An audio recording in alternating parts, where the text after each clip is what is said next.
గుజరాత్ తరహాలో రాష్ట్రంలో కాంగ్రెస్ బలోపేతంపై ఆ పార్టీ హైకమాండ్ దృష్టి పెట్టింది. పార్టీకి నమ్మకంగా ఉన్న వారిని డీసీసీలోకి సెలెక్ట్ చేయాలని డిసైడ్ అయినట్లు తెలుస్తుంది. డీసీసీల ఎంపిక నుంచే పార్టీలో ప్రక్షాళన ఉండబోతుందని చర్చ జరుగుతోంది.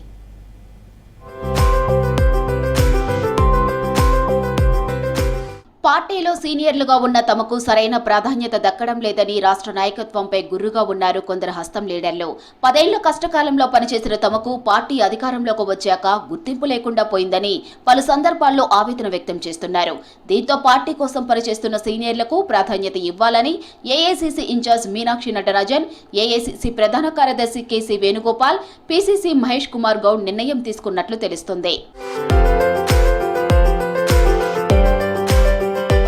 పార్టీకి లయాలిస్టుగా పనిచేస్తున్న వారు మాత్రమే పార్టీలో కొనసాగాలని, మిగిలిన వారు రిటైర్డ్ అవ్వాలని గుజరాత్ లో స్టేట్మెంట్ ఇచ్చారు ఏఐసీసీ అధ్యక్షుడు మల్లికార్జున ఖర్గే. రాబోయే రోజుల్లో డిస్ట్రిక్ట్ కాంగ్రెస్ కమిటీల పాత్ర కీలకమన్న సంకేతాలు ఇచ్చారు. టికెట్ల కేటాయింపులోనూ డీసీసీల అభిప్రాయాలు, ఆర్జీలను పరిగణనలోకి తీసుకుంటామని చెప్పారు.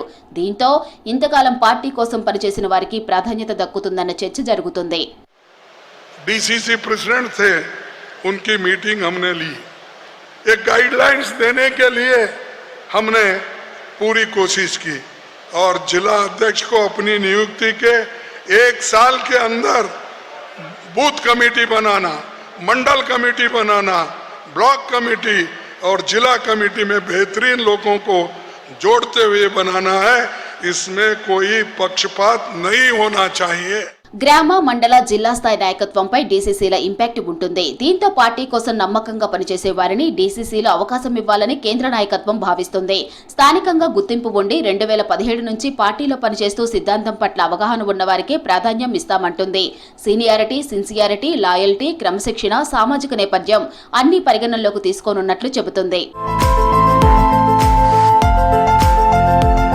డీసీసీల ఎంపిక కోసం ఇప్పటికే పీసీసీ కసరత్తు మొదలుపెట్టింది. ఇందుకోసం ఏఐసీసీ అబ్జర్వర్లను త్వరలో ఫైనల్ చేయనుంది. ఇప్పటికే జిల్లాకు 2 చొప్పున పీసీసీ అబ్జర్వర్లను ఎంపిక చేసి సమావేశాలు నిర్వహిస్తుంది.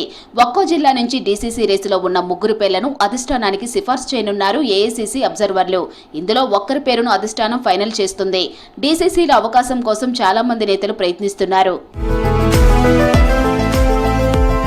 పీసీసీ కూర్పు కంటే ముందు డీసీసీల ఎంపికపై అధిష్టానం ఫోకస్ పెట్టింది. డీసీసీలను పగడ్బందీగా సెలెక్ట్ చేస్తే అంతే మెరిట్ తో పీసీసీ పోస్టులకు నేతలను ఎంపిక చేయవచ్చని భావిస్తుంది.